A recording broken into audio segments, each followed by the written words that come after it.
ಮತ್ತು ಬಸ್ಸು ಹತ್ತುವಾಗ್ಲೂ ಅರ್ಜೆಂಟೆ, ಇಳಿವಾಗ್ಲೂ ಅರ್ಜೆಂಟೆ.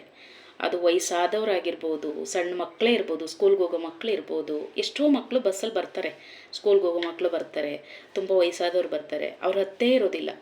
ಅವ್ರು ಹತ್ತಕ್ಕೆ ಮುಂಚೆನೇ ಗಾಡಿ ಸ್ಟಾರ್ಟ್ ಮಾಡೋದು, ಅವ್ರು ಇಳಿಯೋಕ್ಕೆ ಮುಂಚೆನೇ ಗಾಡಿ ಸ್ಟಾರ್ಟ್ ಮಾಡೋದು. ಡೋರ್ ಓಪನ್ ಮಾಡೋಕ್ಕೆ ಮುಂಚೆನೇ ಇಳಿರಮ್ಮ ಇಳಿರಮ್ಮ ಇಳಿರಮ್ಮ ಅಂತ ಹೇಳೋದು. ಏನೊಂದು ಚೂರಾದ್ರೂ ಕಾಮನ್ ಸೆನ್ಸ್ ಬೇಡವಾ ಜನಗಳಿಗೆ? ಈ ಥರನೂ ಒಂದು ಕಂಡಕ್ಟರ್ ಕೆಲಸ, ಈ ಥರನೂ ಒಂದು ಡ್ರೈವರ್ ಕೆಲಸ ಮಾಡೋದನ್ನು ಹೆಂಗೆ ಇದನ್ನೆಲ್ಲ ಸರಿಪಡಿಸ್ಕೊಳ್ಳೋದನ್ನು ಆದಷ್ಟು ನಿಮ್ಮ ಕೈಗಳಲ್ಲಿ ನೀವೇ ಪ್ರಯತ್ನ ಮಾಡಬೇಕು. ನಿಮ್ಮ ಮನೇಲೂ ವಯಸ್ಸಾದವ್ರು ಇರ್ತಾರೆ. ನೀವು ಯಾವಾಗಲಾದ್ರೂ ನೀವು ಕೆಲಸ ಮಾಡ್ತೀರಲ್ಲ, ಅದೇ ಬಸ್ಸಲ್ಲಿ ಒಂದು ಸರಿ ಕರ್ಕೊಂಡು ಬನ್ನಿ. ವಯಸ್ಸಾದವ್ರು ಇರ್ತಾರಲ್ಲ ನಿಮ್ಮ ಮನೇಲಿ, ಅಂಥವ್ರನ್ನ ಡೋರು ಓಪನ್ ಮಾಡೋಕ್ಕೆ ಮುಂಚೆನೇ ಇಳಿಯಮ್ಮ ಅಂತೇಳಿ ತಳ್ಳಿಬಿಡಿ. ಇಲ್ಲ ಬಸ್ಸನ್ನು ನಿಲ್ಸೋಕ್ಕೆ ಮುಂಚೆನೇ ಇಳಿಯಮ್ಮ ಇಳಿಯಮ್ಮ ಅಂತ ಬಸ್ ರನ್ ಆಗ್ತಾನೆ ಇರಬೇಕು. ಆಗಲೇ ಇಳಿಸ್ಬೇಕು ನಿಮ್ಮ ಮನೆಯವ್ರನ್ನ, ನಿಮ್ಮ ಅಕ್ಕ ತಂಗಿಯರನ್ನ, ನಿಮ್ಮ ಹೆಂಡತಿ ಮಕ್ಕಳನ್ನ, ನಿಮ್ಮ ಅಮ್ಮ ನಿಮ್ಮ ಅಪ್ಪನ್ನ ಇಳಿಸ್ಬೇಕು ನೀವು.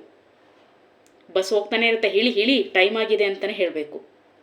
ನಿಮ್ಮ ಮನೆಯವ್ರು ಮಾತ್ರ ಮನುಷ್ಯರ, ಅವ್ರಿಗೆ ಮಾತ್ರ ಪ್ರಾಣದ ಮೇಲೆ ಬೆಲೆ ಇರೋದು, ಬಾಕಿದವ್ರಿಗೇನು ಪ್ರಾಣದ ಮೇಲೆ ಆಸೆ ಇಲ್ವಾ? ಅವರೇನು ನಿಮ್ಮ ಕುಟುಂಬದಲ್ಲಿ ನಿಮ್ಮ ಹೆಂಡತಿ ಮಕ್ಕಳಿಗೆ ಏನಾದರೂ ಹೆಚ್ಚು ಕಡಿಮೆ ಆದರೆ ನಿಮಗೆ ನೋವಾಗುತ್ತೆ. ಬೇರೆಯವ್ರಿಗೇನಾದರೂ ಹೆಚ್ಚು ಕಡಿಮೆ ಆದರೆ ಅವ್ರ ಫ್ಯಾಮಿಲಿಯವ್ರಿಗೆ ಏನು ಬೇಜಾರಾಗಲ್ವಾ? ಸ್ವಲ್ಪ ಮನುಷ್ಯತ್ವ ಇರೋ ಥರ ನಡ್ಕೊಳ್ಳಿ. ಮನುಷ್ಯತ್ವನ ಸಾಯಿಸ್ಕೊಂಡು ಡ್ಯೂಟಿ ಮಾಡಬೇಕು ಅಂತ ಯಾರು ಹೇಳಿಲ್ಲ ನಿಮಗೆ.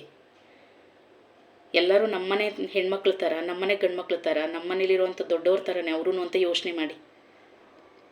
ಸಖತ್ತು ದುರಹಂಕಾರ ಇರುವಂಥ ಕಂಡಕ್ಟರ್ಗಳನ್ನಂತೂ ನಾನು ತುಂಬ ನೋಡ್ತಾ ಇದ್ದೀನಿ. ಡ್ರೈವರ್ಗಳನ್ನಂತೂ ಕೇಳೋಕ್ಕೆ ಆಗಲ್ಲ, ಅವ್ರ ಜೊತೆ ಮಾತಾಡೋಕ್ಕೆ ಆಗಲ್ಲ. ಕಂಡಕ್ಟರ್ ಏನಾದರೂ ತಪ್ಪು ಮಾಡಿದರೆ ಡ್ರೈವರ್ ಸಪೋರ್ಟಿಗೆ ಬರೋದು ಕಂಡಕ್ಟ್ರಿಗೆ, ಅಥವಾ ಈ ಅಪ್ಪ ತಪ್ಪು ಮಾಡಿದರೆ ಆ ಅಪ್ಪ ಸಪೋರ್ಟಿಗೆ ಬಂದುಬಿಡೋದು. ನೀವು ಸಪೋರ್ಟ್ ಮಾಡಿ, ನ್ಯಾಯಬದ್ಧವಾಗಿ ಸಪೋರ್ಟ್ ಮಾಡಿ ಮಾತಾಡಿ. ತಪ್ಪು ಯಾರದೇ ಆದರೂ ಅಷ್ಟೇ, ನಮ್ಮ ಹೊಟ್ಟೆಲಿ ಹುಟ್ಟಿದ ಮಕ್ಕಳಾಗಿರ್ಬೋದು, ಜೊತೆಲಿ ಹುಟ್ಟಿದ ಅಕ್ಕ ತಂಗಿ ಆಗಿರ್ಬೋದು, ಇಲ್ಲ ನಮ್ಮ ಸ್ವಂತ ತಂದೆ ತಾಯಿನೇ ಆಗಿರ್ಬೋದು. ತಪ್ಪು ಮಾಡಿದರೆ ತಪ್ಪು ಅಂತಲೇ ಹೇಳಬೇಕು. ಅದನ್ನು ತಪ್ಪಾಗಿದ್ರೂ ಕೂಡ ತಪ್ಪಲ್ಲ ಅಂತ ಹೇಳ್ಬಿಟ್ಟು ನಾವು ಮುಚ್ಚು ಮರೆ ಮಾಡ್ಕೋಬಾರ್ದು.